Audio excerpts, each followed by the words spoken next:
안녕하세요. 자본주의 3대 대표 브랜드 마지막 영상입니다. 마지막으로 제가 다룰 브랜드는 애플입니다. 여태까지 본 코카콜라, 맥도날드가 식품을 바탕으로 프랜차이즈를 성공시켰다면 애플 같은 경우는 사과라는 이름과는 다르게 아무도 생각하지 못한 새로운 제품을 만들어내었으며 개인용 컴퓨터 시대, 오늘날의 모바일 시대를 만든 기업입니다. 그렇다면 알아봅시다.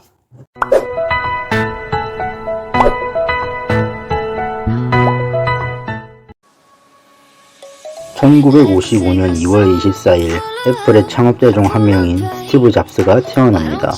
그의 부모는 결혼을 하지 않은 상태에서 잡스를 낳았고 외가가 이미 결혼을 반대한 상태였기에 잡스는 입양되게 됩니다.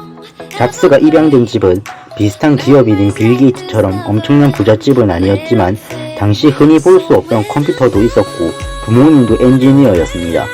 그리고 이 집에 입양됨으로 인해 잡스의 미래는 바뀌게 됩니다. 잡스의 양부모님은 그를 친자식으로 생각하고 키웠고 잡스도 크면서 자연스레 양부모님이 친부모가 아니었다는 사실을 알았으나 본인 역시 그들을 친부모로 여겼다고 합니다. 잡스는 그닥 천재성이 있던 인물은 아니었다고 알려져 있지만 양부모처럼 기계나 공학 쪽에 관심이 많았다고 알려져 있습니다. 그리고 그가 고등학교에 입학하게 됩니다. 그는 전자공학에 관심을 가지며 공부를 하던 중 고등학교 졸업 후 스티브 워즈니악이라는 사람과 만나게 됩니다.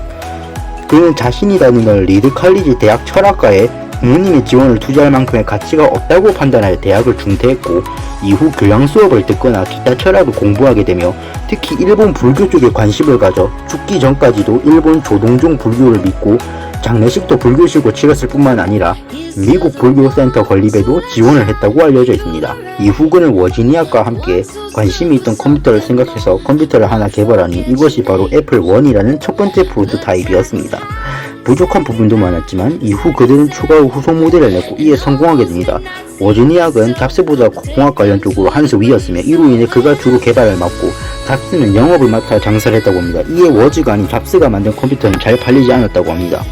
그리고 잡스의 독선적인 성격과 고집 때문에 동시에 애플이 위기에 봉착하며 이사회가 그를 내쫓게 되며 그는 자신이 세운 회사에서 쫓겨나게 됩니다. 하지만 잡스는 다른 엔지니어들과 함께 넥스트라는 회사를 세우며 서서히 기업가로서의 경영 철학을 배워 나가기 시작합니다. 한편 애플은 잡스가 떠나고 후 워즈마저 떠나면서 말 그대로 썩은 사과회사가 되어가고 있었습니다. 그러는 동안 잡스는 유명 애니메이션 회사 픽사의 성공에 기여하며 그는 다시 애플로 돌아오게 되죠. 잡스가 애플로 돌아왔을 당시 1997년에는 애플은 무려 10억 달러가 넘는 적자를 기록하고 있었으며 이 CEO인 길 아멜리오가 잡스를 복직시키려고 한다는 소식을 들은 마이크로소프트의 빌 게이츠는 당장 아멜리오에게 연락해 잡스를 불러들이는 것은 실수며 후회할 것이라고 말했다고 합니다. 빌 게이츠가 질투에 눈이 어두워 그랬다기보다는 이미 잡스가 애플에서 쫓겨난 인물인지라 실패한 경영계를 다시 불러들이는 모양새는 좋지 않았기 때문이죠. 하지만 회사 상황이 여러모로 안 좋았기 때문에 이러한 상황에서 잡스는 어렵지 않게 경영권을 장악하고 아멜리오를 내쫓을 수 있었습니다. 이사회는 그를 다시 CEO로 임명하게 되었고요. 아멜리오는 이후 애플에게 권고 사직당하며 애플에서도 쫓겨나게 됩니다. 한편 잡스는 CEO가 된 이후 그는 회사를 바꿀 준비를 하게 됩니다. 일단 아멜리오 세력인 3,000명의 직원을 해고하고 기타 사업을 모조리 줄여 구조조정을 나서며 기업 체제를 정비게 되었으며 여러 제품을 내며 적자를 줄이던 중 마침내 아이폰이 출시되게 됩니다. 그리고 그와 동시에 모바일 시대가 열렸고 애플은 아주 성공하게 됩니다. 하지만 그는 췌장암 투병 상태였었고 건강은 점점 악화되어만 갔습니다. 2011년 8월 25일 CEO직을 내려놓고 투병을 하지만 시한부 6개월 사실상의 죽음이 확정된 잡스. 그리고 두 달 뒤 10월 5일 향년 56세로 생을 마감하며 한 시대를 풍미한 기업인은 눈을 감게 됩니다. 유언은 오 와우를 3번 말했다고 알려져 있습니다. 후임은 팀 쿡이란 인물이었고 이 인물은 현재까지 애플의 CEO로 재임 중입니다. 잡스가 간 이식이 필요했을 때 팀 쿡은 잡스와 같은 혈액형인 O의 RH-형이어서 간 이식을 하고자 했으나 단연 잡스는 거절했다고 합니다. 이때 잡스가 팀 쿡을 후계자로서 적합하다고 봤을 수도 있다는 생각이 개인적으로 들기도 합니다. 이후 팀 쿡은 잡스 없이도 현재까지 애플을 비교적 잘 이끌어가고 있는 중입니다.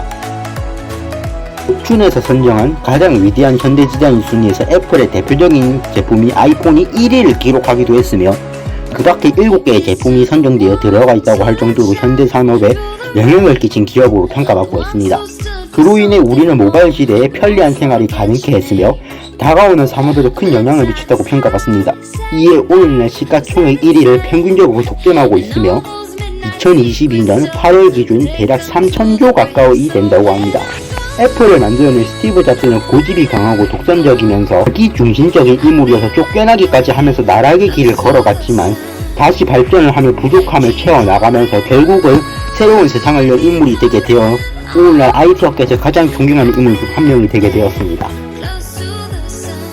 다음은 스티브 잡스가 내세웠던 경영 철학으로 그의 경영 철학은 아직도 많은 사람들에게 기감이 되고 있습니다. 경영은 기존 질서와 철저히 다르게 있는 분야를 선정해 지적 몸으로 뛰어라. 항상 새로운 것에 주의를 기울이고 포기하지 마라. 기술력을 과신하기보다 소비자 눈높이에 맞춰라. 간단하고 단순하게 하라. 여러분은 어떤 경영 철학을 배우고 싶으신가요? 기업명이 애플인데 그 이유는 기업명을 정하던 때에 마침 잡스가 사과 농장에 다녀온 상태여서 그냥 애플이라고 했다고 합니다. 또 창업 당시에는 공식 명칭이 애플 컴퓨터 컴퍼니였으나 1년 후인 1977년 애플 컴퓨터 inc.com으로 이름을 바꿨고 이후 30년간 유지되었다가 2007년 스티브 잡스가 이제 애플은 단순한 컴퓨터 회사가 아닌 가전제품을 총괄하는 회사로 거듭났습니다 라고 선언하며 사명에서 컴퓨터 부분을 제거하고 애플 inc.com으로 이름을 변경하였다고 합니다.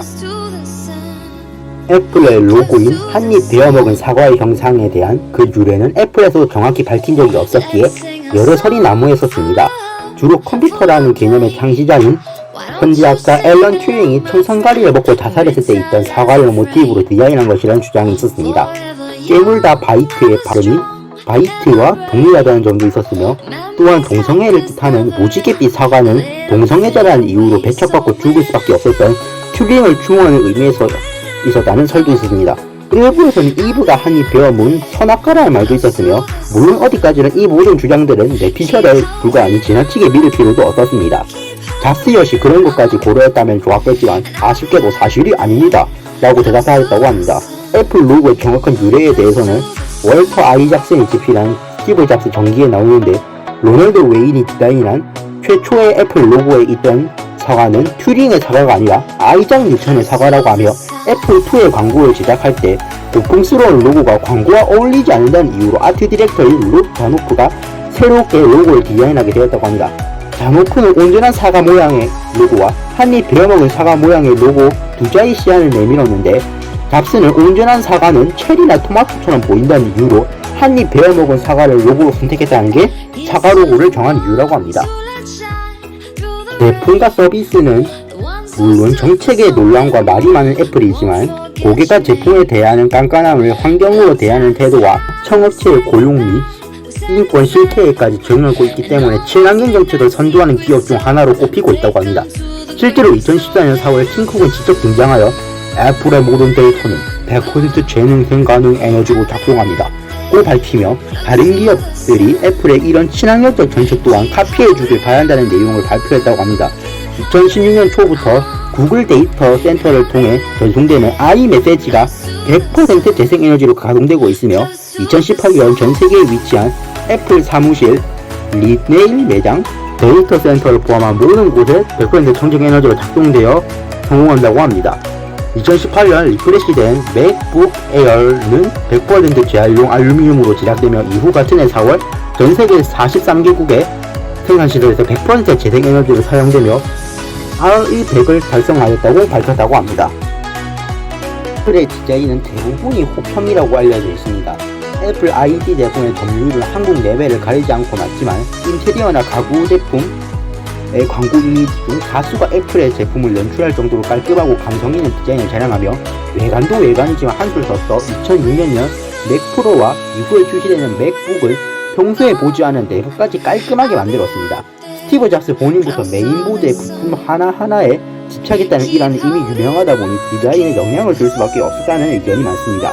기업에 있어서 디자인은 기계 자체적인 성능에 크게 영향을 주지는 않지만 무시할 수 없는 요소이기도 하죠.